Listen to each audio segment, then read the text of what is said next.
where we speak the truth, we're honest, and we give our takes on AEW. It is Wednesday night, August 2nd, 2023. Sorry if my screen was a little bit laggy there, but I think we're good now. August 2nd, 2023, and this is your AEW Dynamite review here on the Wednesday night, the 200th edition of AEW Dynamite. Wes, what is going on, man? How are you doing on this Wednesday night, a summer night in August? Joseph, what is going on? It's great to be back on Big Five Field Channel talking AEW Dynamite. It's been a long minute since I've been on here to talk AEW Dynamite. I've been on here to talk Collision, talk pay-per-views and stuff, but Dynamite, it's been a little bit. But I'm happy to be back talking about Wednesday night, the flagship program, celebrating 200 episodes tonight. It's crazy we made it this format, 200 episodes of Dynamite. It's crazy how we basically gotten through 4 years of AEW Dynamite, man. It really feels like yesterday. I was like, exactly where I was watching that very first episode of AEW Dynamite on October 2nd, 2019. I mean, unbelievable, man. Unbelievable stuff. But glad to be back, man. Lots to talk about tonight. A lot of surprise appearances, and we got some great segments, great matches, and some new champions crowned tonight, which we will get into. But man, lots of stuff to dive into. Can't wait to talk about. Got some build for All In now too. So I mean, man, we're getting the wheels turning, man. After last week's show, wasn't it, man. It just wasn't it. Last week's show was very mid, but I think Tony Khan took a good look at last week's episode and was like, you know what, fuck that episode. We got to go all in on the 200th episode of Dynamite. It's exactly what they did tonight. Lots of great stuff throughout those 2 hours, and I can't wait to talk about it with my boy Joseph Conlon. Let's get right into it. Dude, I'm almost happy I didn't review that show last week. Like that was, I don't know. Like the wrestling was okay, but like something felt off. I don't know if it was because MJF and Adam Cole went live on the show or something like that. The match card looked pretty good going into it, but that show was completely flat. I don't know what that was all about. Tonight was miles better than the show they did last week up in Albany, New York. The 200th edition of Dynamite. I will say there's a lot to talk about with this show, but I will say that video package that they aired after the first match of the night, that was great. That was a really nice video package. It was nice to hear.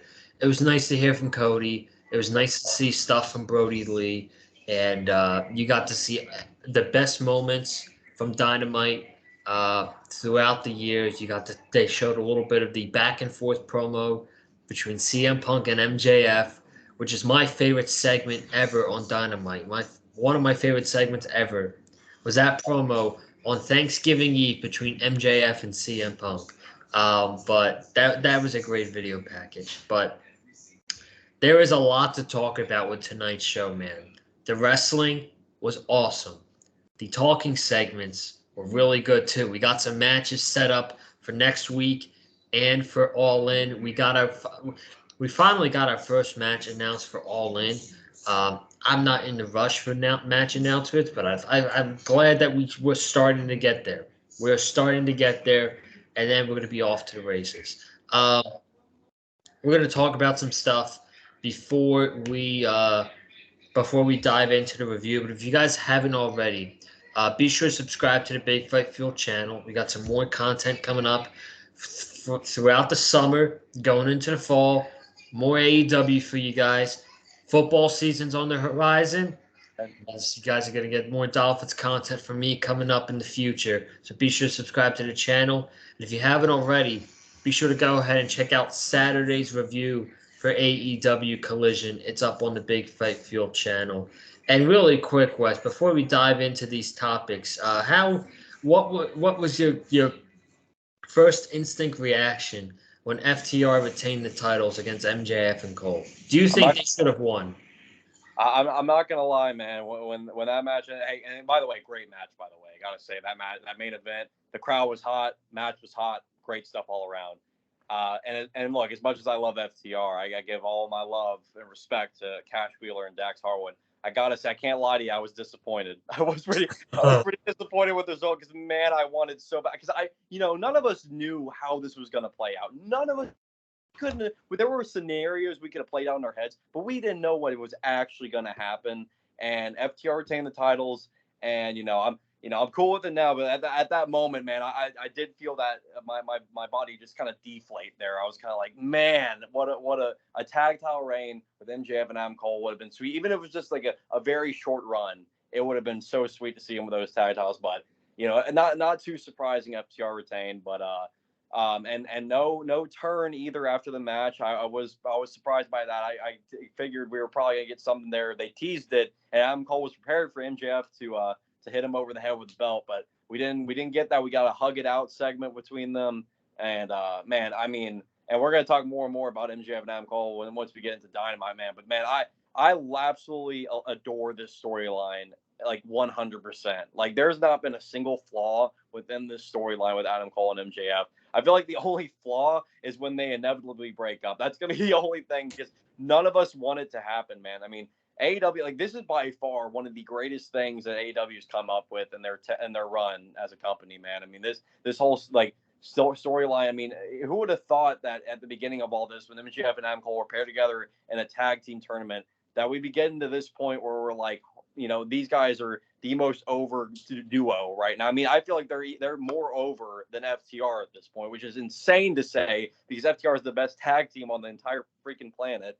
So it's unbelievable how this storyline has progressed and everything. And I gotta say, with Collision, man, Collision has been an absolutely home run. Like, every show has been great up to this point. I have not watched a single bad Collision show. Even this Saturday show is looking pretty great, like with all the title matches we have set up, man.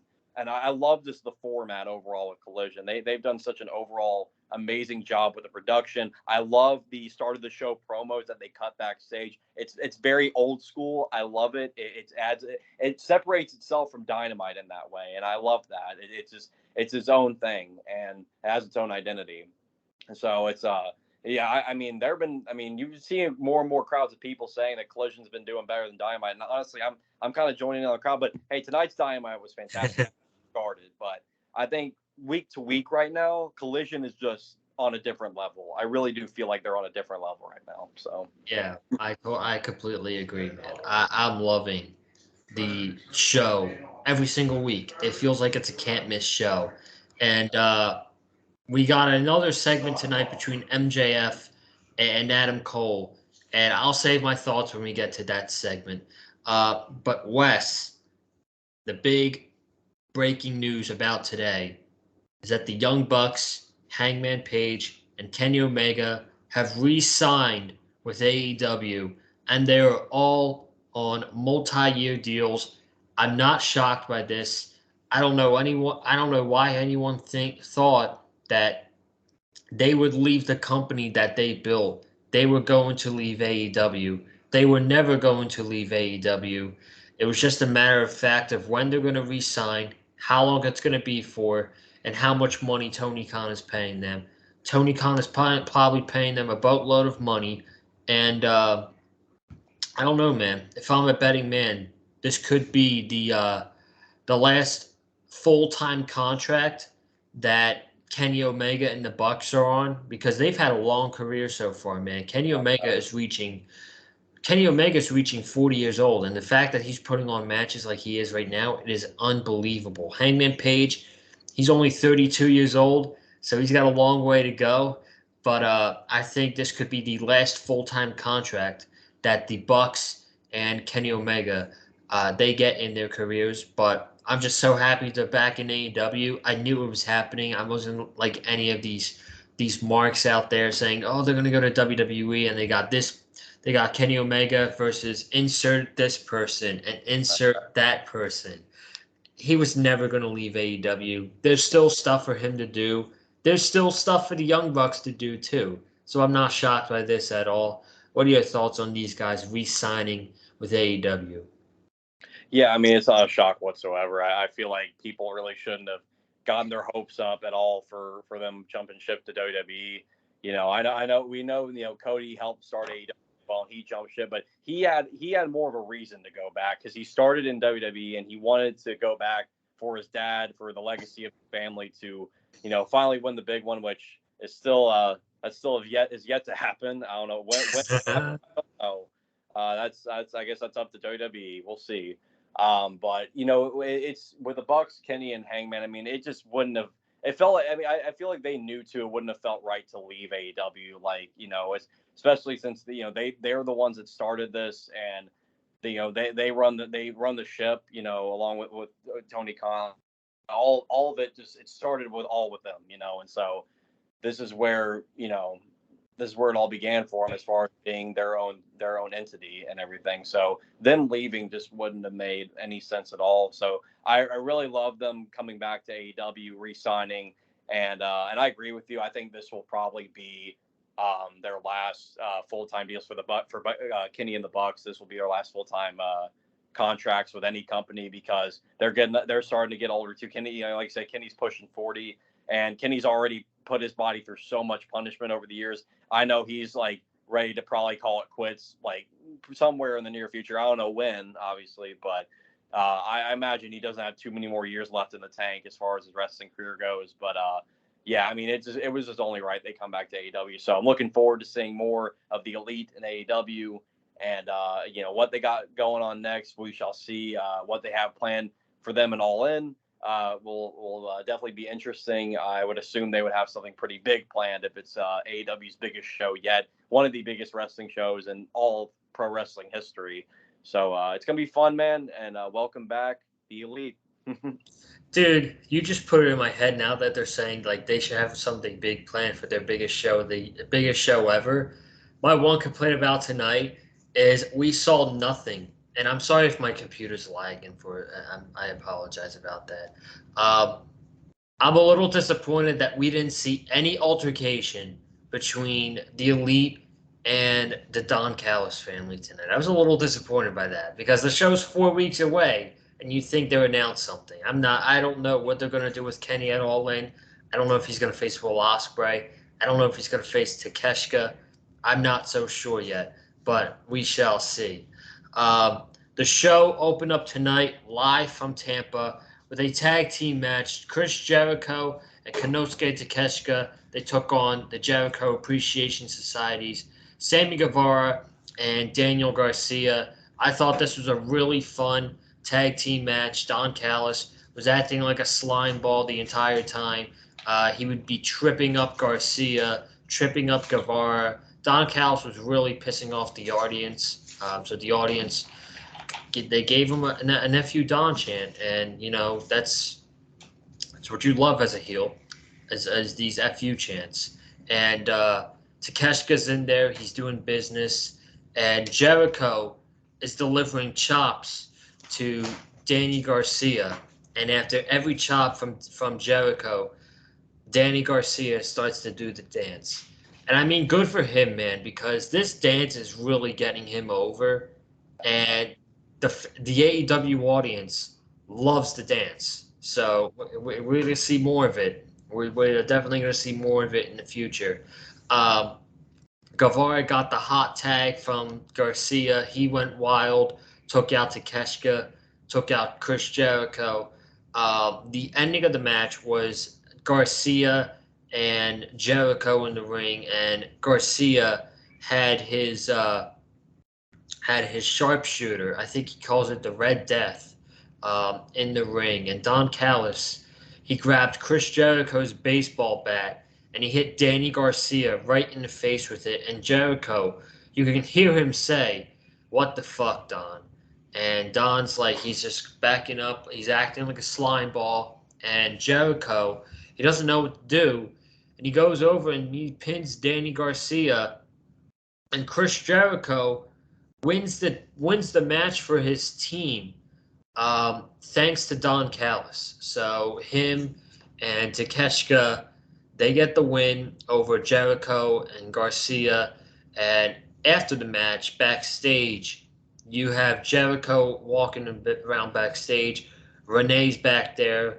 And before Jericho said anything, Daddy Magic approached Jericho and he said, "Next week on Dynamite, Jericho Appreciation Society mandatory meeting, and you will be there." So there you go. Next week we got a mandatory meeting between the Jericho Appreciation Society, and maybe this sets up Chris Jericho's match at All In. I would imagine he's going to have a big match at All In because there's been rumors that he could face Will Ospreay, which I love Jericho, but I'm not sure if I want. If I had the choice between Jericho or Kenny Omega, I think I would rather see Kenny Omega in the third match. But um, I don't know, man. Maybe he faces Takeshita. I have no clue. So I'm intrigued by this, and I thought this was a fun match to open up the show, man. What'd you think, Wes? Yeah, this was really good. Crowd was very much into it. Danny Garcia, yeah, him doing that dance. It's amazing how like it just kind of randomly came about him doing that dance, and it's brought out more personality, and and like you said, it's gotten him over. I mean, the crowd loves it when he does that dance, and I mean it to me it hasn't gotten old yet. I'm still like cracking up when I see him do it, man. He just pops it right out and just starts going crazy as he does, man. But this was really good for what it was, and it adds more to the tension there with Jericho and the Jericho Appreciation Society, especially with the way the match ended with Don Callis hitting Garcia upside the head with the bat, and Jericho getting the pin for the team for the win for him and Takeshita. And we'll see what happens when it comes to the meeting next week. It's going to be something I think we should keep our eyes on as far as where does Jericho's alliances lie? Does alliances lie with Don Callis and Takeshita, or does he, side with the Jericho Appreciation Society and sticks with his old family there? We'll see. We'll see how it all goes. But yeah, I really enjoyed this. Is a really good opening match here. Get the crowd going for the 2 hours tonight, and yeah, we'll see what happens with next week's meeting. It should definitely be interesting, and I think we'll have more and more seeds planted as to what Jericho could be doing at All In. I mean, this is AEW's, but this is by far AEW's biggest show to date. And if Chris Jericho's not involved in a big match, I would be shocked. And I think they're setting it up next week that he's going to have his match next week. I don't know who it's going to be against, but I'm interested, and we'll see what happens.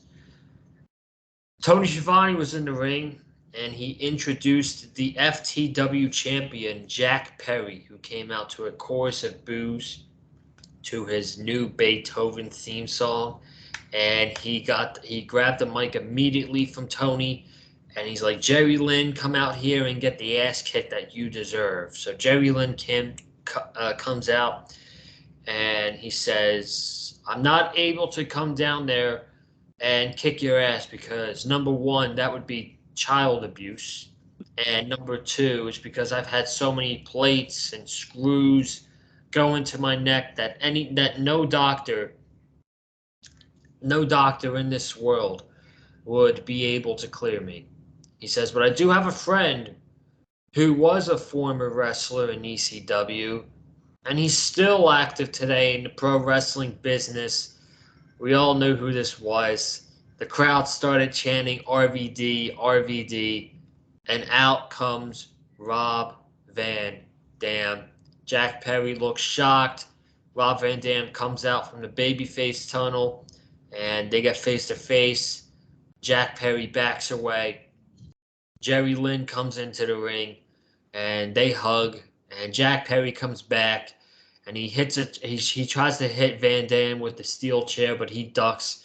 And Van Dam tries to get the spade kick onto Jack Perry, but Jack Perry ducks, and he runs out of the ring. He jumps into the crowd, and he picks up a little girl, and they talk about how that's not a good representation of the FTW title and all that stuff. So I'm on the internet for a couple minutes today doing work, and I've come through a tweet saying that one of the pitched matches for All In is Rob Van Dam versus Jack Perry, and I'm like, that makes total sense with the ECW storyline that they got going on with Jack Perry. I can easily see that happening at All In. That's not happening at All In. It is actually happening next Wednesday, live on Dynamite from Columbus, Ohio. So there you go. That segment was set up next week. RVD versus Jack Perry for the FTW Championship. Wes, your thoughts? Yeah, this was it was I saw the reports earlier today about RVD showing up to confront Jack Perry on Dynamite, and sure enough, that's what we got. And again, like you said, the fans of Tampa knew who was coming out, and what a great surprise it was! What a great pop RVD came out to. And I love the fact that he came out to his ECW theme, "Walk" by Pantera. Fucking so sick. I'm so happy Tony Khan was able to get the rights to. Yes. That is so dope. Like it, I love me One of a Kind. His WWE theme is rules too, but Walk by Pantera, man, that hits different, man. That's ECW RVD, man. You don't want to fuck with ECW RVD. Dude, that dude's gonna fuck you up bad. And so, it was great. Great pop from the crowd. Great to see RVD. Obviously, we know this isn't prime RVD. He doesn't move the same as he used to. But with the match we got set up next week for the FTW title, and it's under FTW rules, which means more than likely we're going to see some weapons in play here, which you love to see when RVD is involved. So it should be a fun match. We should see some really cool spots. I am a bit surprised they didn't set this up for All In. I figured this would be a match they would put on for All In. I don't know what Jack Perry's involvement could be for the pay-per-view on the 27th, but definitely gets people hyped up for Dynamite next week with RVD, Jack Perry set up. We'll see how that goes. But, great to see RVD in AEW. And I don't know if this will be the only time we see him for after next week. I don't know if we get him any more than that. Obviously, like I said, he's not as active anymore. He's still active, but not as active as he used to be. So we'll see what happens. Maybe this is just kind of a one-time deal with RVD. It's just kind of a special appearance. But this should be a lot of fun. And really great segment. I think this is going to do good for Jack Perry too, because this whole storyline is Jack Perry thinks that ECW is a bunch of dirtbags, and getting a win, retaining the FTW title is going to get a lot of heat for him, and I think that's only a good thing. So we'll see what happens. I can't remember the last time I saw an RVD match. I don't watch Impact Wrestling. I know he wrestled in Impact for a little bit, but we'll see what happens. Maybe Jack Perry can get a good match out of him. We'll see. Triple threat. Anything goes. Trent Beretta, Penta, and John Moxley. I don't know why they needed to say anything goes. It's usually anything goes in triple threat matches, but they still said anything goes. This match was brutal. This was a brutal match, man, and it was chaos, it was violent, and it was fast-paced, and I loved it. So Moxley's making his entrance, and Trent dives right onto Moxley. And Penta, he follows that up with a dive onto Trent. So these guys are fighting, and Moxley brings out a board of barbed wire. And he swings, and he misses. Penta hits a backbreaker, and he goes to hit Moxley with the board, and Moxley moves, and Moxley he hesitated, and Beretta kicked Penta right in the midsection, right in the stomach, and Moxley sees this. He sees the board on the ground, and he hits Trent right on the back. And then he scrapes it across his face, and that's how Trent starts bleeding. They got a good shot of him laying on two tables on the outside with his face gushing down with blood. So that's the next big spot. They got two tables set up on the outside. Moxley still got that board, and he's scratching it all over Penta's face. So I couldn't tell if Penta was bleeding or not because he's got the face paint and the mask and all that. Trent, he goes up to the top, and he suplexed John Moxley through two tables on the outside. That was a great spot. And then they got two more. We come back from commercial break, and we got two more tables. You know how every pro wrestling crowd, every single crowd that you see on live TV chant, "We want tables," is so annoying. Tonight, they must have loved this match. That audience who loves tables must have loved this match. You came back from commercial break. And you got Penta giving a Canadian Destroyer to Trent through a table. And then Moxley, he spears Penta through a second table. So right now we got 4 tables broken. Both guys are laid out. And Moxley goes to the outside. He's got a black bag. And we know what this is. It's a bag of thumbtacks. And these guys are all fighting. And Penta is the first man to go onto the thumbtacks.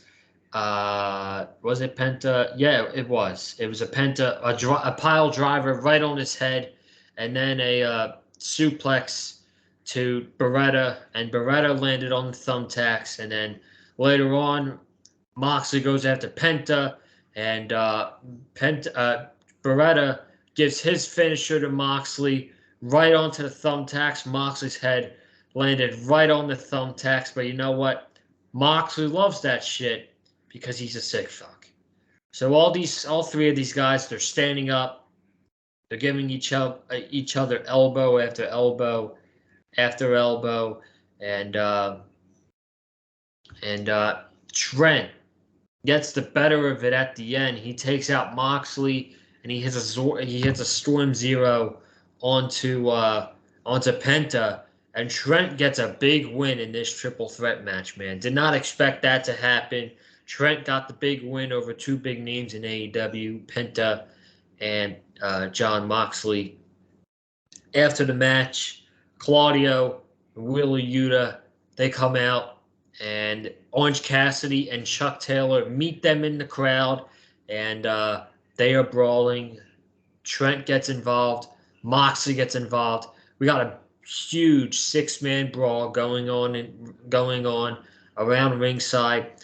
Blackpool Combat Club retreat after Claudio takes a chair shot from Chuck, and Chuck gets on the microphone and he says, "You boys want to fight? You boys want to go through chaos?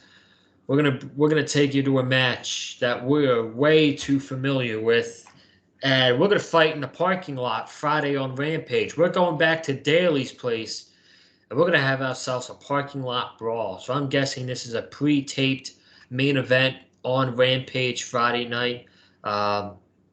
Should be fun, man. Should be a fun match. I'm kind of bummed it's on Rampage and it's not happening next week. That's my only complaint about this.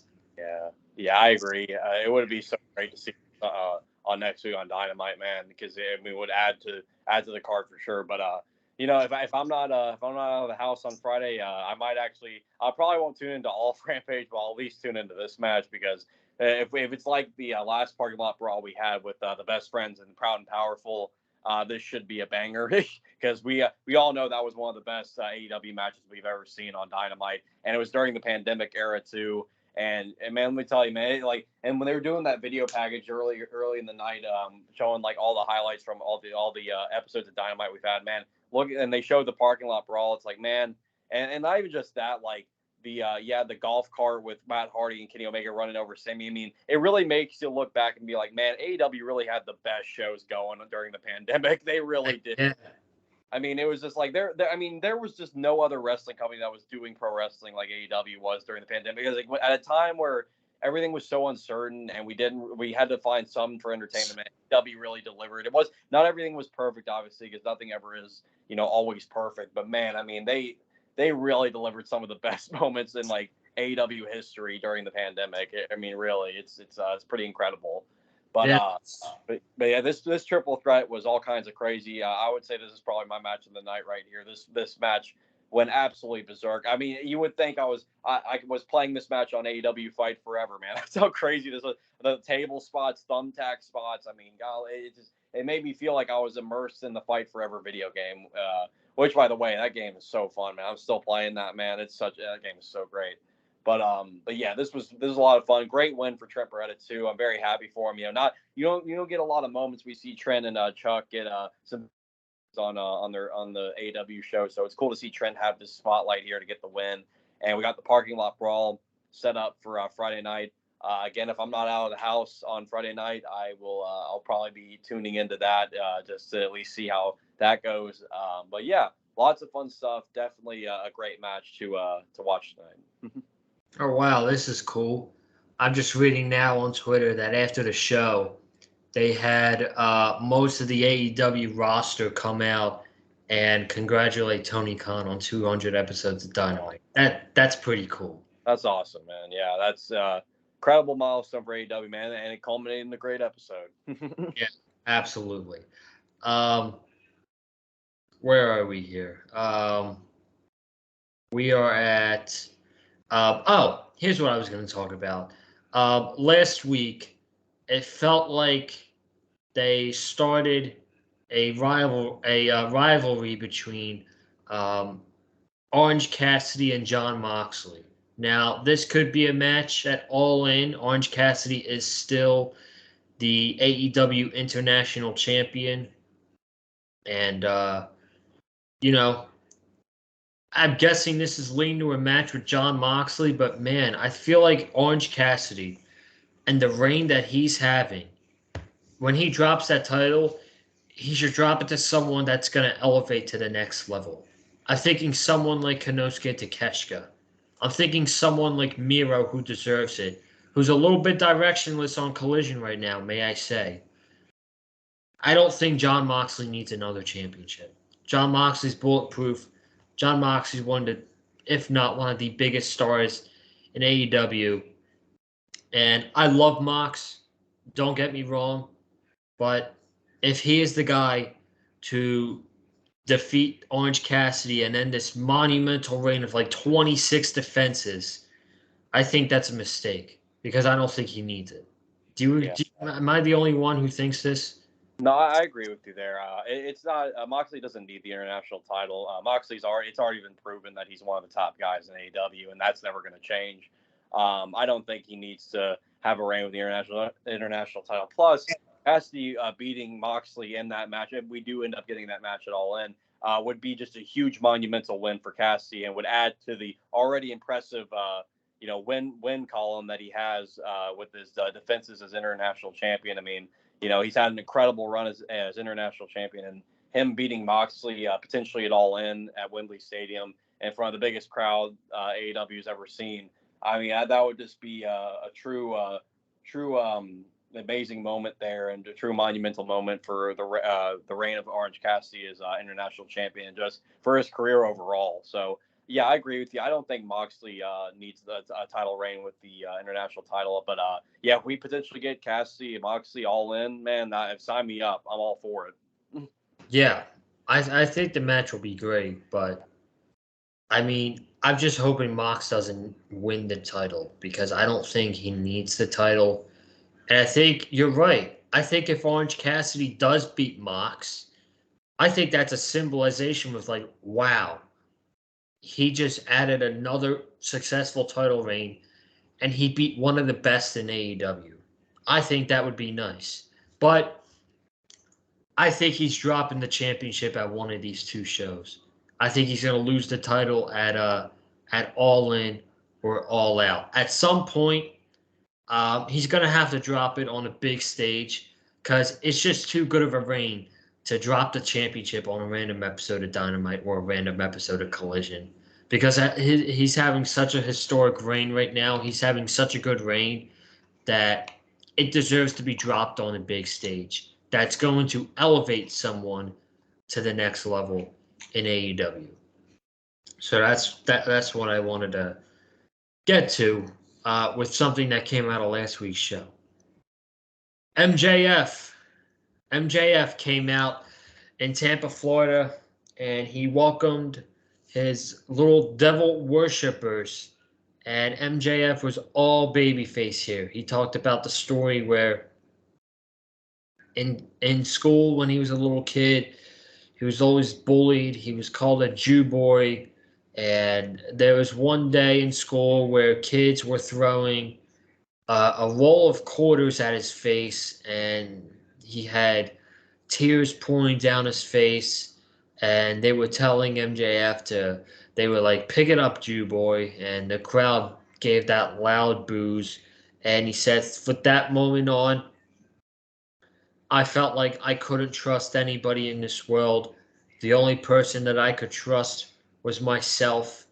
And if I got into a friendship with anybody, I would have to turn on them before they turned on me first because I knew the heartbreak that I would go through, and I would not want to be on a receiving end once again of being bullied like I was in school. He says, now flip the page.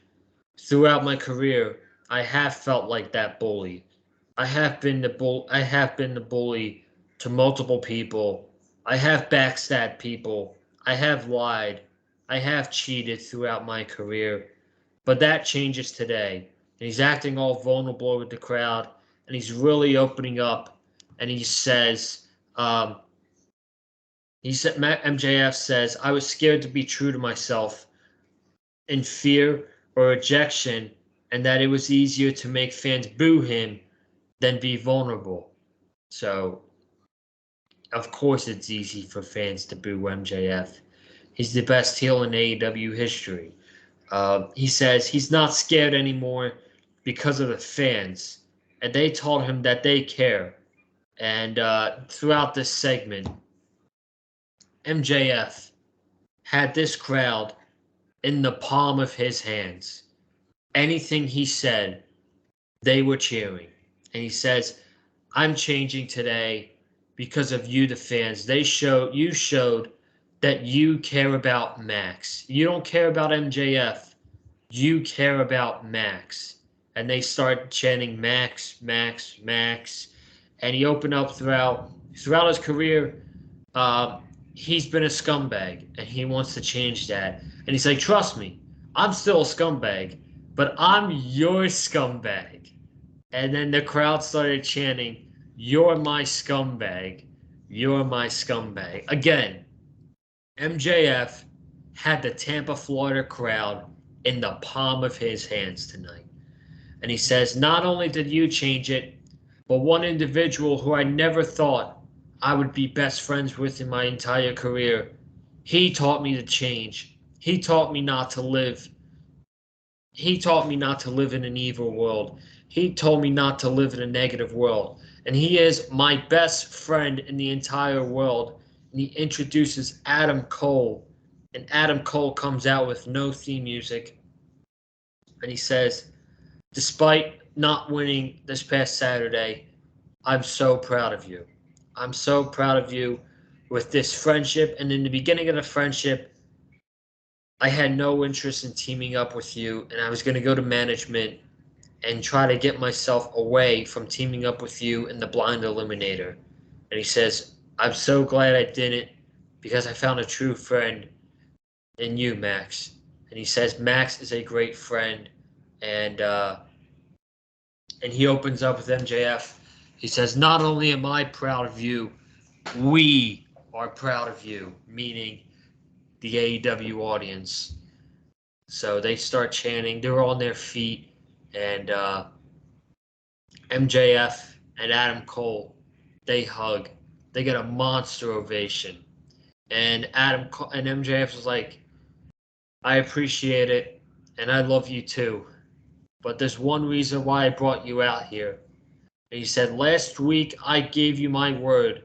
Win, lose, or draw, I would give you a shot at the AEW World Championship. And he said, I'm not going to give you a match. And I'm like, uh-oh. Adam Cole was looking upset. The crowd started booing. MJF grabbed the contract. He said, I'm not just going to give you a match. I'm going to give you the match. The big match.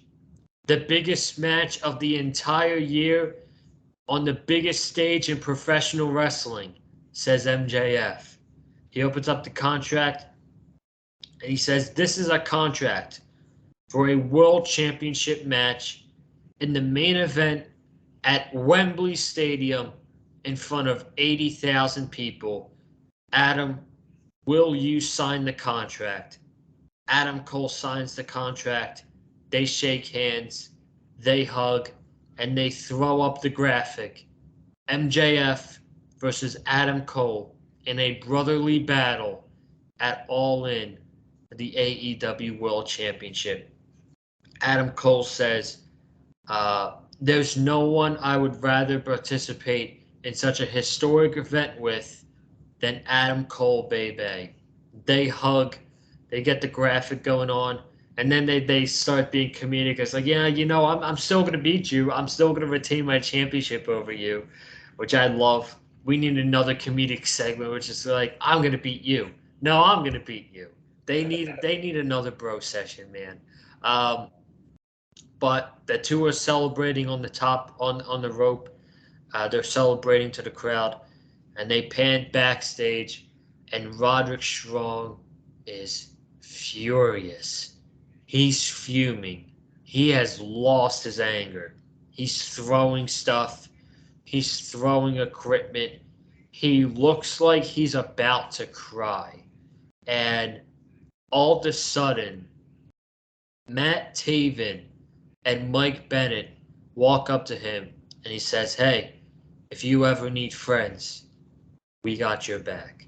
I have no idea what the kingdom is going to be doing in this angle, but man, Roderick Strong has lost. He has lost it, man.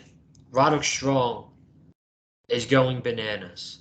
But the big picture of this is we got our first match for All In, and it's MJF versus Adam Cole for the AEW World Championship in a brotherly battle. Can't wait, man. Excellent, excellent segment between these two guys. Wes, I did a lot of talking about that segment. I'm gonna give you the floor. Man, by far the best segment we got tonight on AW Dynamite, man. I mean, this you were talking about before we pressed record on the review tonight, man. This has been one of the greatest storylines AEW's ever written. Like by far, there's not been a single flaw with this within this entire storyline, man. I mean, it's crazy to think that like when MJF and Adam Cole were first announced as partners in that blind eliminator tournament, that we didn't really think that much of it. We weren't thinking that we were going to end up getting a formation of a team between these two guys to where like they are the hottest thing going in the company, and they have their own merch, which I need to get myself a Better Than You Baby shirt. I don't know what I'm doing. I need to get myself one of those shirts. But it's crazy how far this storyline has come and how over it has become, and how the fans are just like they're just on the edge of their seat each and every single time these guys are in a segment together or in a match. Because I'll be honest, man, I even watched this segment. I saw Adam Cole come out, and I was thinking in my head for just a split second, like, holy shit, are we going to get a turn tonight? It's like the thing, like that's the beauty of this storyline is how unpredictable it's been. Like we don't know what the next move's going to be. We don't know when the turn's coming. Like, who's to say the turn, who's to say the turn doesn't even happen at all in? I mean, keep that's the thing. That's the great thing with the storyline is AEW and Tony Khan can keep this storyline going as long as they want to. Because this storyline continues to be so red hot, and the act of MJF and Adam Cole being a team and a having brotherly love like this. I mean, this is the fans are still gravitating towards this so much that like they can keep this going for as long as they want. They don't have to end it anytime soon. They could keep this going fucking months from now, and it probably would still be hot. That's the beauty of this. That's why this storylines like this is what gets pro wrestling fans so excited and waiting on the edge of their seat of what's going to come next. And so I was watching this, for a split second I was thinking, holy shit, is Cole going to turn? Because I'm at the point right now, and again, this is such an unpredictable storyline, and it could go either way. But I'm really getting in the camp of I think Adam Cole's eventually turning. I really am thinking, because MJF, it's like I know he's been a scumbag like he says, and he's turned out to end up being the evil one in the end and all of this all. But I really do think that they're really trying to get MJF over as a face now, and like trying to see, because I mean clearly it's working. Like MJF being a face is clearly working. That dude, no matter whether he's a face or a heel, yeah, like he's got the crowd in the palm of his hands, like you said, and like it's great. And it's also crazy to think too, like how I feel like we all collectively thought MJF could never be a babyface because he's so damn good as a heel. He would never work as a babyface. Boy, are we so stupid to think that, because now here we are with MJF as a face for now at least, and he's incredibly over, and he still is one of the most entertaining acts in all of pro wrestling. Like that goes to show you how great of an act overall MJF is. Like, this dude knows the business front and back. He knows what he's doing. It's a beautiful thing to see. And, with Roderick Strong's involvement in all this too is very interesting as well. The Kingdom coming up. Now, I kind of do like that because there is a history there. Adam Cole was a part of the Kingdom faction. For those who know your Ring of Honor history, the Kingdom did involve Adam Cole at one point. Adam Cole was I believe he was I think he was the leader of the group for that time. Yeah, and so there's history there. So that's cool to have the Kingdom involved now, because now this adds even another layer to this storyline. Like, how is this going to pan out? Or now the Kingdom's coming up to Roderick Strong offering their friendship. So now that's 3 men, and then you got MJF, Adam Cole. Is there going to be a third maybe added to MJF and Adam Cole? Could it be a potential Kyle O'Reilly return? Who knows? And then I did report too that I can't remember his name. I could be butchering the name. I think his name is Richard Holiday, but he was just apparently I heard reports recently that he signed an AEW contract. Now the thing is with him, he was a part of a faction with MJF and MLW along with Alex Hammerstone, so they were all in a faction together in MLW. So there's history there with MJF and then Holiday. So there's an old friendship there. So we could see him pop up in this storyline. Maybe we get like a 6-man feud going again. This storyline doesn't have to end it all in. That's what it's going to keep everybody's eyes on this whole match. Is like, is somebody going to turn here, or are they going to keep it going? How is Roddy going to get involved? How is the Kingdom going to be involved? If it's going to be a 6-man feud somewhere along the line, who's going to be MJF and Adam Cole's third? Like, there's so many elements to this, and I love the fact that they can play with so many of these elements and keep the fans guessing on what's going to happen next. Again, it's it's just it's all perfect. Like, I really can't complain. This has literally been, like, I would say, a perfect storyline, and they have all the power in their hands right now. And August 27th, All In World Title match, MJF Adam Cole. It's going to be must see. It's absolutely going to be. And man, 80,000 people at Wembley seeing this match, dude. Holy shit, this crowd is going to be eating this alive. This is going to be wonderful, dude. Dude, I can't wait. And honestly, you know what? Excuse me. They could drag this out to the end of the year if they wanted to. Right. They don't have to do MJF versus CM Punk right now. Eventually, we will get there. Right. I don't think MJF is dropping the title to Adam Cole. I don't see it happening because the story is we've already planted seeds for MJF versus CM Punk. Who is the real world's champion? They could play this out to the end of the year.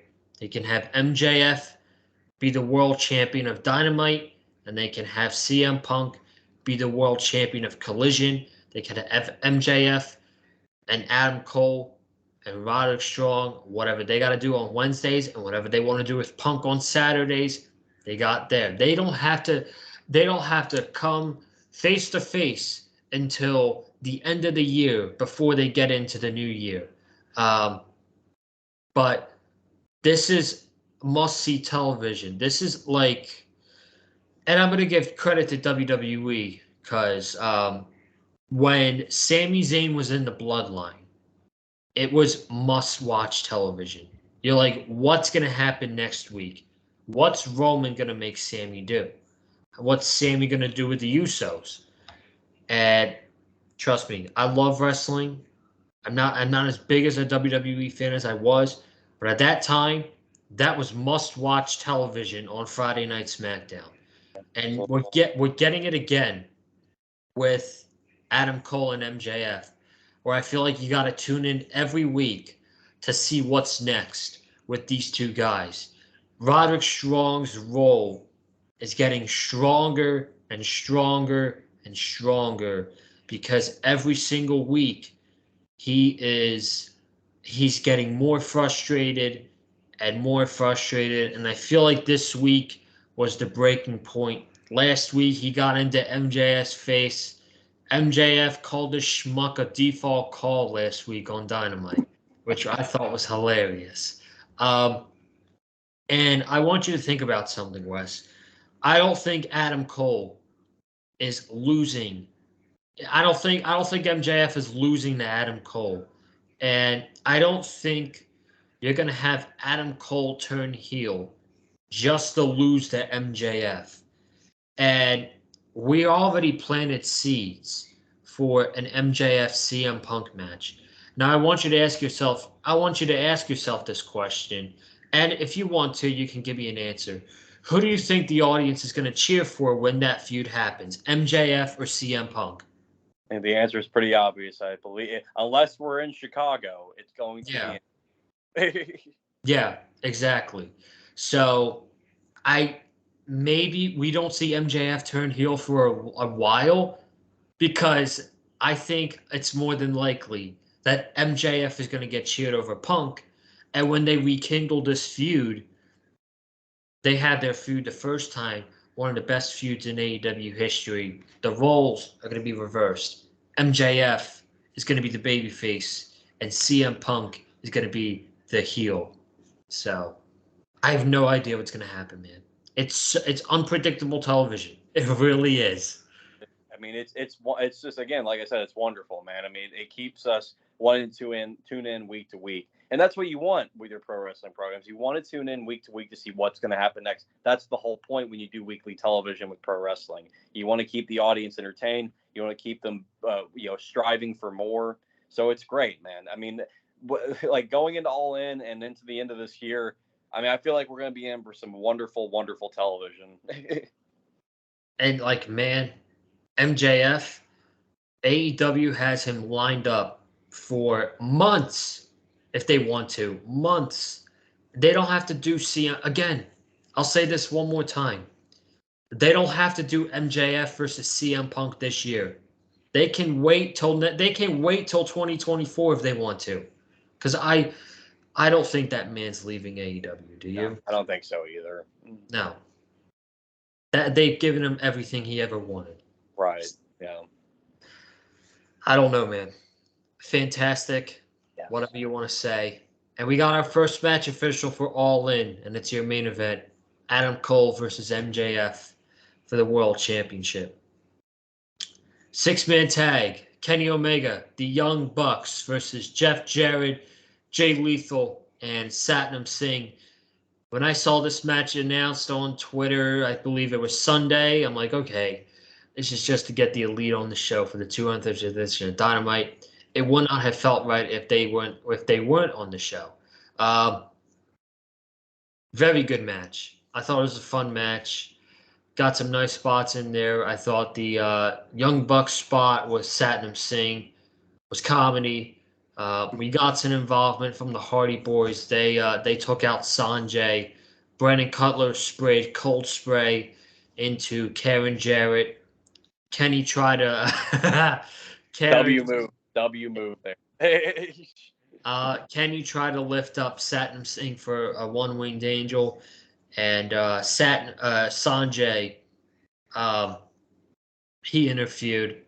Then then Jeff Jarrett tried to hit Kenny with the guitar, but Kenny ducked, and he hit a V trigger on the Jeff Jarrett, and he was pretending to play the guitar, which I'm sure is going to be a meme on Twitter now. Oh, I already saw a meme on the. I follow All Elite memes on Instagram. I already put it on my Instagram story. It's great. It's related to Guitar Hero, so you got to check it out. Go if you follow me on Instagram, check out my Instagram story. It was shout out All Elite memes. Yeah, it's going to be a meme all over the place now. Oh yeah. And Kenny hits one winged angel onto Jay Lethal, and the Elite defeat Lethal, Jarrett, and Satnam Singh in a very good six-man tag. And Hangman gets on the microphone. He says, "I don't know if you heard about the news today, but the Elite are staying in All Elite Wrestling, and we ain't going anywhere." And Kenny says, whether it's on Dynamite, Ring of Honor, Rampage, heck, maybe even Collision, you're going to see a lot more of the Elite on your television screens. And then Kenny does the good night, goodbye, bang. So nice match. And this was a way to get the Elite on the 200th episode. I really hope that I just really hope that they start getting to moving with this, with them and Don Callis, because I feel like they should have had some sort of interaction. Two things I thought of when I saw the match announcement for the match that the Elite were going to have tonight. Number one, this was to get them on the 200th episode of Dynamite. Number two, I'm like, okay, it's not about the match. It's going to be about the angle afterwards with Don Callis to set up a match for All In with whoever he's going to wrestle. I still don't know who he's going to wrestle. It could be a tag match. It could be a singles match with Will Ospreay. It could be a singles match with Takeshita. I'm not sure what it is. I hope it gets announced next week, though. Right. Your thoughts? Yeah, good 6-man tag, some entertaining stuff throughout, and yeah, I agree. Hopefully next week we'll get some stuff announced for the Elite or for All In. Hope maybe we get Omega versus Takeshita. We'll see what happens, but I can't imagine Omega and the Bucks and Hangman are not gonna have some sort of role at All In. It's AEW's biggest show, and you got 4 of your biggest top stars in your company, without a match right now. And so I can't imagine they're going to miss out on All In. So we'll see what happens there. Looking forward to it. But I imagine at least we'll get Omega to Takeshita. I feel like that's a match we're going to get at All In. What Hangman and the Bucks do, we'll see. I know, Dark Order's been floating around too, and I think they've basically turned heel at this point from what I've been seeing. So maybe you do some there with a 6-man tag, possibly. Maybe Hangman, the Bucks versus Dark Order. Versus the heel Dark Order. So we'll see what happens. There's different stuff they could do. But cool to see the Elite again. Like we talked about, great to see the Elite re-signed with AEW. It only makes sense that they go back to All Elite Wrestling. And yeah, fun stuff tonight. Loved it, man. Loved it. Speaking of what I loved this segment right here. So last week, they replayed AR Fox turning on Darby Allin and joining the Mogul Embassy. And they got a backstage segment pre-taped, and Fox was like, Darby Allin, you talk about how there might not be a Darby Allin because of, Darby Allin might not be in AEW because of AR Fox. And AR Fox questions it, and because he's like, why didn't you call me when you signed to AEW? Why didn't you thank me when you signed to AEW? And he says, now I'm going to take everything you've ever worked for, and the Mogul Embassy are going to punish you. And then they cut to AR Fox, Swerve, and Prince Nana is the cameraman. You can hear him overlaying the entire segment. They are at the Buddy Wayne Academy, which is a small garage where Nick Wayne trains. And they walk in, and Swerve's like, "What up, turds?" And that got me laughing. And I'm like, oh boy, this is going to be good. So Nick Wayne's like, "What are you doing here?" And Swerve's just like, "Oh, we're just here to train. We're just here to train at your little training garage here." And they look around the building, and AR Fox calls it a piece of shit. And they take out the people that Nick Wayne are training with, and pretty easily too. And it's just Nick Wayne standing across from AR Fox and Swerve, and they get into a brawl. Nick Wayne tries to fight back, and AR Fox, I think it was AR Fox, smashes glass. Legit, it looks, I don't know if it was legit glass or not, but he smashed glass all over Nick Wayne, and it must have been real glass because the amount of blood that Nick Wayne was shedding from this segment might have made Jon Moxley jealous. Yeah. Wow. He looked like it looked like they just killed Nick Wayne. And Fox after he smashed glass over Nick Wayne. He's holding Nick Wayne, and he's trying to reach his phone. And Swerve puts his foot on his hand. He grabs his phone. Who are you trying to call? Are you trying to call Darby Allin? And and Nick Wayne's yelling them to get off, and he's like, Swerve's like, put in your passcode, and Nick Wayne puts in his passcode. I don't know why he would just give the passcode to Swerve to do whatever he wanted on his phone, but he's out of it at this point. Yeah. He's completely out of it. And Swerve goes to call Darby Allin, and Darby Allin picks up.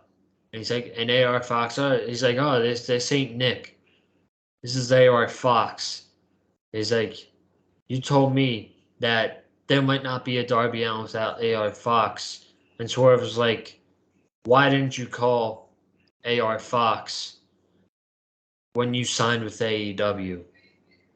And they told Darby what they did to Nick Wayne. And they said, we're just getting started. And Swerve and AR Fox and Prince Nana were all laughing at the end of the segment. And that was the end. This was assault on television to poor Nick Wayne, but this was phenomenal. If there's one segment to get heat on the Mogul Embassy, this was it. This was absolutely fantastic. And they left Nick Wayne in a pile of blood, like blood all over the ring, all over his face. And now the Mogul Embassy have just made it personal with Darby Allin for taking out Nick Wayne. Does Nick Wayne come back for All In? Man, after a beating like that, I don't think he should. Like, he got murdered. So what I'm thinking here is Darby Allin's already got a shot at the TNT Championship at All Out. He's going to do that. I think at All Out, we're going to get, or All In, we're going to get Swerve and AR Fox versus Sting and Darby Allin. That's the direction I think they're going in. But man, I got to get your thoughts on that crazy segment. Man, I certainly didn't expect to see a segment like that tonight with No. this. That was wild, man. Like, we already had that backstage promo, but with AR Fox and Swerve, and I thought that was going to be the end of it. And then we transition now to them invading the Buddy Wayne Academy where Nick Wayne is training at. I mean, holy shit, man! And we were talking about this before we got on the review tonight. Man, I felt like I was watching an action movie. Like, it really felt like for a second I was watching like an old just like action film, like a scene in an action movie, like the way like everything went. Nick Wayne, holy shit, did that dude get bludgeoned in this segment? My gosh, man. I mean, I'm just like seeing all this blood just pour down his face onto his shirt. I mean, this dude is like, I mean, and the selling also, we gotta give credit to the selling by Nick Wayne. He sold this like he was actually dying. Like, this was wonderfully produced, and this was a top tier segment, man. I mean, it's like you said, Joseph. You want to get heat on the Mogul Embassy, this is how you fucking do it right here. I mean, and then them calling Darby Allin, and then also the fact that the glass too was the picture frame with Nick Wayne and his father Buddy Wayne before Buddy Wayne had passed away. It was a picture when Nick Wayne was a kid with his dad. And the fact that Swerve at the end of the segment took the picture and laid it out so gracefully at the middle of the ring, right next to Nick Wayne's just bludgeoned body. I mean, that was just the cherry on top, man. This was so wonderfully done. Kudos to everybody involved here and whoever produced this. You deserve a raise because this was amazing, man. Yeah. But yeah, I agree with you. After this beating, if Nick Wayne somehow comes back from this in a few weeks, I don't know, man. I was like, dude, he literally got the shit kicked hard. So I like your idea though, of Sting and Darby facing Swerve and AR Fox at Wembley. I feel like Sting's got to be at Wembley. I mean, that's the thing. That's how you get Sting on the show too. I mean, Why would you have All In at Wembley Stadium without Sting, without one of the biggest stars in pro wrestling history? I feel like that would just be wrong. So yeah, I think maybe that's the match we definitely get. Swerve and AR Fox versus Sting and Darby Allin should be amazing, man. Darby Allin, is a man on a huge mission now. He already was pissed off this past Saturday on Collision. He wanted to fight, and now he's wanting to. Yeah, now I think he's wanting to just kill these motherfuckers. I think he's ready to just straight up just kill them and bury them in a coffin. Like that. I think that's where at the point where Darby's at now in this storyline. He's seething red. He wants to straight up like just beat the living daylights out of these guys. So this was great, really well done, and now this really adds more to the heat to this feud for sure. Yeah. If Nick Wayne shows up on Dynamite next week, or shows up on these Dynamite shows before the pay-per-view, we're gonna have a problem, man. Right? There's no fucking this. I mean, this wasn't just like typical beat down he got beat down like your typical run of the mill. Like, no, this dude literally like got basically, I mean, he almost got murdered. Like, he almost like straight up like he actually might be dead. So like, I mean, this was unbelievable, man. This was just unbelievable all around. Yeah, absolutely, man. I love this for Swerve. I love this for AR Fox too, because AR Fox had zero direction. He was in Ring of Honor, which was Ring of Honor's not doing much, and now he's in a big role at the Mogul Embassy, and he's gonna get a big match at All In, and I wouldn't be shocked somewhere down the line if we got a coffin match out of this. That wouldn't surprise me at all. So we'll see, man. This was fantastic. Aussie Open defended the Ring of Honor tag team titles against El Hijo del Vikingo and Commander. Let me tell you something, man. I don't know when Tony Khan is going to sign El Hijo del Vikingo, but every time this guy is on television, he amazes me every time. He doesn't disappoint, and he's just a freak nature, man. We all knew Aussie Open was going to win this match, but this match was, golly, this was a roller coaster. That spot where I think he had Mark Davis had Vikingo up like an attitude adjustment position. Commander tagged him in, jumped off his back, and hits a fucking destroyer onto Kyle Fletcher. I mean, that I don't know how they did that. That's unbelievable. Yeah. That's truly unbelievable. And then they both did the top rope walk into moonsaults on the outside. Eventually, Aussie Open.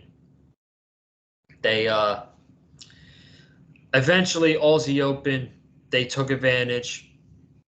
They hit the clothesline from the back of the head to the front of the body to Commander. They hit their finisher, and they retained the Ring of Honor tag team titles. But man, this match took you on a nice little 10-minute roller coaster, and it was fun. It was a fun match. Yeah, this was very fun, and it got the crowd going too. It was cool to see, like, because the AEW crowd, I think there's a lot of people that there's people that know Aussie Open, they know El Hijo del Vikingo, and they know Commander, but there's this there's not a lot, not everybody will know. So like to kind of like the more, I guess, casual audience of AEW, they're not really going to be so familiar with this. It seemed like at first they weren't getting much of a reaction. Then once this match got going, like the crowd started to see the true talents that these four guys exhibit, and man, this was lots of fun. I love Aussie Open, man. They're definitely one of my top tag teams in all of wrestling. I mean, these dudes are absolutely incredible in the ring. And man, I'm telling you, that crowd really wanted El Hijo del Vikingo and Commander to win that match tonight. They really did, because like you could clearly tell they were, they were more behind them compared to Aussie Open. Because I feel like once Aussie Open, like once they retained, like the crowd was like, I heard some boos in the crowd, but it's like, and Aussie Open's like kind of playing babyface right now too. So I was like, wow, that just goes to show you, like, the talent also there with Elio Del Vikingo and Commander. I mean, those guys are just absolutely incredible. Some great high flying spots, and like you mentioned too, that destroyer onto Kyle Fletcher, man. I mean, that was incredible to watch too. But my one complaint though is, when it comes to the Ring of Honor stuff, I do hope that they really start to just feature that on their show on the Ring of Honor, because you have a show for that, you have a platform for that now. I feel like we do need to see less of the Ring of Honor stuff on AEW. I mean, look, very fun match. Kudos to all four guys. Love all four of these guys, but they do need to cut back on the Ring of Honor stuff on AEW television, because it's like you need to focus on your company's titles. I understand Ring of Honor is under the AEW banner now too, but Ring of Honor has their own platform. You need to, like matches like this should be on Ring of Honor, like, because that could get more and more people to tune in. I mean, is like when you have like showcases like this, is when you have matches like this, like it should be on that platform. So that's kind of my one gripe, is just keep the Ring of Honor stuff on Ring of Honor. We need to kind of get less of it on AEW television. But overall, very fun match. Really enjoyed myself with this one. Lots of fun. So Yeah, really quickly, I will say I'm a little concerned with Ring of Honor right now.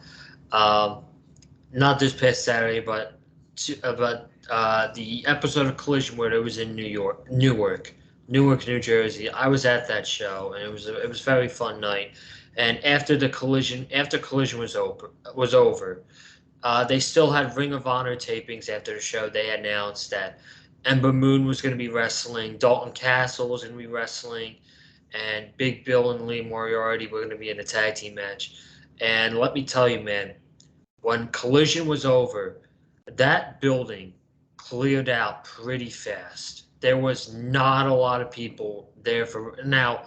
I didn't stay for Ring of Honor. I left after the building pretty much cleared, but it's wild how fast that building cleared after Collision was over, and that's just not a good sign for Ring of Honor, man. I'm just being truthful. That's just not good, man.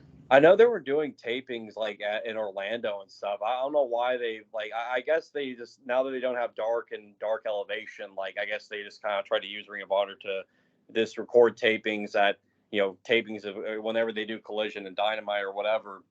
But I really feel like maybe they should just go back to doing Orlando. I mean, I don't know what the deal is with like that venue, if they can only like rent it out at certain points or whatever. I don't know what the whole like contract is with that. But if they're able to use it, I mean, I feel like they really should just put the Ring of Honor show in Orlando at Universal Studios. Just use that venue, because that, I feel like that would really give it more of that kind of like black and gold NXT vibe to it, where it's like, hey, it's a smaller venue, yes, but I feel like it's nice for Ring of Honor, and you still get like a really riled up crowd, because Ring of Honor can have some great crowds. They really can. I mean, you got I mean, if they're paying to see Ring of Honor, I mean, it's like obviously they're gonna make some noise. I mean, I don't know. We'll see what happens over time. Maybe Tony Khan will see, when it comes to the differences of crowd, maybe he'll start to change his mind on recording Ring of Honor after Collision, and he'll change it up. But that's just kind of my personal take on it. I feel like maybe just going back to Orlando, doing it at Universal Studios is maybe the better move to record your Ring of Honor tapings, because like those first episodes we got recorded at Universal Studios and stuff. I mean, I like the environment to it. I personally I looked at it in the same vein as like Black and Gold NXT when they would do their tapings, and it's like, and even though it was a smaller venue, it was at Full Sail, and you had like about 500 or so people in that audience, you still had a raucous crowd. I mean, NXT had like the weekly shows had some of the best crowds you'll hear, and that was just a smaller crowd, but still, I mean, you would, and then of course, the takeover crowds were a whole nother beast, man. Those were amazing, but yeah, that's just kind of my personal take on it. Yeah, we'll see what happens. The only issue is now they're taping Collision on Saturday, so they would have to fly from wherever they're taping Collision all the way to Orlando, and I don't think the roster really wants to do that. That's a lot. That's a lot on their body, so we'll see. Friday night, Rampage. We got Keith Lee teaming up with Matt and Jeff Hardy versus Kip Sabian, the Butcher, and the Blade. Kip Sabian has re-signed with AEW. Congrats to him. Anna Jay goes one-on-one with Sky Blue. Swerve and AR Fox are in tag team action, and the main event is John Moxley and Claudio versus Chuck Taylor and Trent in a parking lot brawl at Daly's place. And that match was probably pre-recorded, so pretty excited for that one. I'll check it out on YouTube probably that night or the next day since I got to work on Friday night, but should be a great match. And then Saturday, Collision. I'm not really sure what I'm going to do yet with Collision. I know SummerSlam is Saturday night. I was going to be set on watching SummerSlam and just catch up on Collision, but I don't know, man. I'm gonna think about it more. Collision. It's just really a can't miss show right now, and I feel like I shouldn't. I don't know. We'll see, but it's got a really good lineup Saturday. CM Punk is defending his AEW World Championship against Ricky Starks with Ricky the Dragon Steamboat as a special guest referee. FTR is defending the tag team titles against Big Bill and Brian Cage. Um, Chris Statlander's defending the TBS Championship against Mercedes Martinez, and we're gonna hear from Max Caster and Anthony Bowens after Billy Gunn, quote unquote, retired when they lost to the House of Black. Uh, that happened in Newark on Collision 2 weeks ago. The main event of tonight's 200th edition of AEW Dynamite. Toni Storm defending the AEW Women's Championship against Hikaru Shida. And this match, really good, a little slow in the beginning, and the result I did not see coming. Toni Storm, she hit hip attack onto Shida. I'll just get to the ending here. Shida hit a Falcon Arrow, which is her finisher, and Toni Storm kicked out to a huge pop. Toni Storm then took advantage as she set up for a hip attack on the corner, and she hit a DDT onto Shida. Shida kicked out. Crowd went nuts. Saraya went to go grab Shida's kendo stick, and she threw it into the ring. And it was between Shida and Toni Storm. So they were playing tug of war over the kendo stick. Shida was able to grab her kendo stick. The referee was like, "Don't hit it. You're gonna get disqualified." And she hit Saraya and Ruby Soho instead.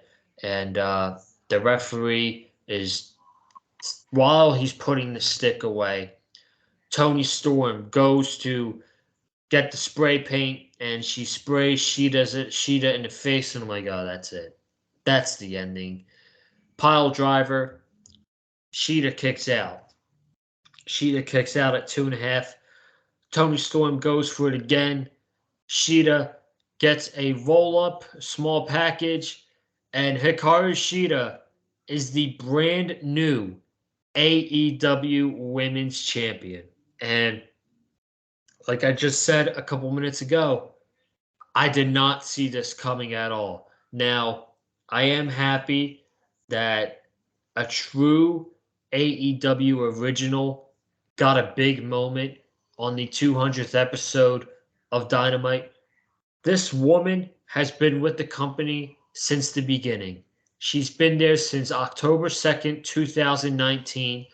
She carried the AEW women's division in the pandemic when there was no fans in the audience, and she was defending the title in front of the roster, in front of wrestlers who were pretending to be fans, and she deserves this moment. I'm happy for her. I think this is a new. I'm hoping this is a new lease on life for the AEW women's division. I don't know the direction they're going to go into with All In. I could see a rematch happening with Toni Storm because I don't know what else Tony Khan could book for this show. So I'm gonna say that we're more than likely getting a rematch with Sheeta and Tony Storm at the pay-per-view. Um, Even though this felt super random because I really don't remember the last. I can't. I know she's been on Rampage and stuff, but I can't remember the last time she was on Dynamite. But I'm happy to see an AEW original who's been here since day one get a big moment on the 200th episode, win the championship, and she's got confetti coming down to the ring. Great match.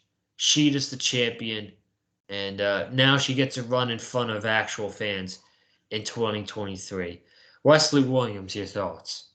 Yeah, really good main event here. Very happy Storm and Sheeta got this main event spot too. I was hoping that they would. Just seeing everything else on the card, I was hoping Sheeta and Storm were going to get that spot, and the women deserve it too. But yeah, Sheeta winning was a big surprise to me. Did not see her winning the title tonight, but absolutely well deserved. She's now officially a two-time AEW Women's World Champion, and now she gets to have a reign in front of fans now, considering that her first reign was during the pandemic in front of no fans. And but Sheeta, it may not have been like the most memorable title reign she had, but during that tough period of time we had during the pandemic, I mean, she really carried AEW and the AEW Women's Division with that title reign, and to the best of her ability, and I tip my cap to her. And she does, it's like you said, she's an AEW original. She's been there since day one. She's one of the most over women you have in the company. I mean, everybody loves Hikaru Shida. I don't think there's a single AEW fan you'll find that just doesn't appreciate what she has brought to the table in AEW. And I mean, she always puts on great matches, and she's a very infectious baby face, and people love and gravitate towards her. So, a shocking move here, and it did feel pretty random, but I don't think that's a bad thing. I feel like, it's Hikaru Shida. I don't think this is a bad move. I think, and I think this elevates Shida big time for sure, and it'll be interesting to see what they have planned for All In. You mentioned the rematch with Shida and Tony Storm, and I don't know. I know Saraya really hasn't been doing much in the ring, but considering that they're going to her home country of England, and they're going to be at Wembley Stadium, I feel like we got Sheeta and Saraya. That'd be a big match to book for the AEW Women's World Title. Now, we'll have to see again. I know we haven't. Saraya's been kind of more in a manager role with the Outcasts lately, so I don't know if it's if she's just not wrestling as much now. I know she had that major injury with her neck, so maybe she's trying to take it a little easy, which is understandable. But if they wanted to, and Saraya's up for it, and I'm sure she would absolutely love to perform in front of her home country, Wembley Stadium.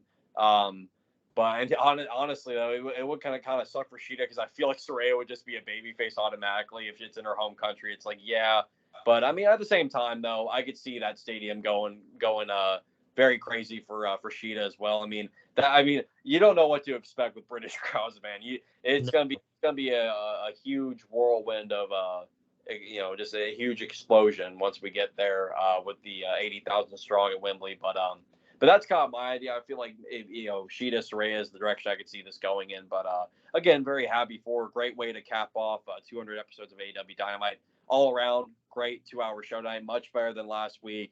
And now we got stuff to look forward to now that we're really building for All In now, and even getting the build going for All Out. I know we got the TNT title match already booked for All Out. Hopefully we'll start to see more booked for that as time goes on. It's going to be difficult. You got pay-per-views back-to-back weeks. It's a difficult thing to do. It's not easy for any pro wrestling company to book that effectively, but hopefully AEW will do their best booking going forward. But man, All In, I'm so hooked. I cannot wait to see the atmosphere at Wembley Stadium on that day, man. It's gonna be for us Americans, it's gonna be an early show for us. That show is gonna start at noon, so I'm glad it's not too early. Glad it ain't a New Japan show where we have to stay up to like 1 or 2 a.m. to watch. So that's good at least. But yeah, this will be fun, man. I'm looking forward to it. Dude, I can't wait. I'll be taking off work for sure. So I'm already off. I have off on Sundays now, man. Thank the Lord. At this point in time, I have Sundays off. Look at that, man. It is a bummer that it seems like on traditional pay-per-view that if you watch if you order pay-per-view, If you order AEW pay-per-views on traditional pay-per-view, it's kind of a bummer, and that goes for me because I watch a show through pay-per-view. Seems like you're gonna have to order both All In and All Out for $50, which kind of sucks, but I'm crazy and I'm gonna do it. So Yeah, yeah. If it's AEW, man, you got to go all in. yeah, In. folks, that is your Dynamite review tonight. Dud episode last week, but you know what? The past 2 out of 3 weeks, Tony Khan's giving you two of the best episodes of Dynamite the entire year. So I'd still say Blood and Guts was the best Dynamite show of the entire year, but this was pretty damn close. But I'm going to get out of here. We're going to get out of here. Thank you guys so much for tuning in. If you haven't already, be sure to subscribe to the Big Fight Fuel channel. I don't know what I'm going to do Saturday yet. I'll let you guys know on Twitter. Comment down below your thoughts on tonight's episode of AEW Dynamite. Hit the like button if you like what you heard from myself and Wesley Williams. And follow me on Twitter at Conlon_Joseph.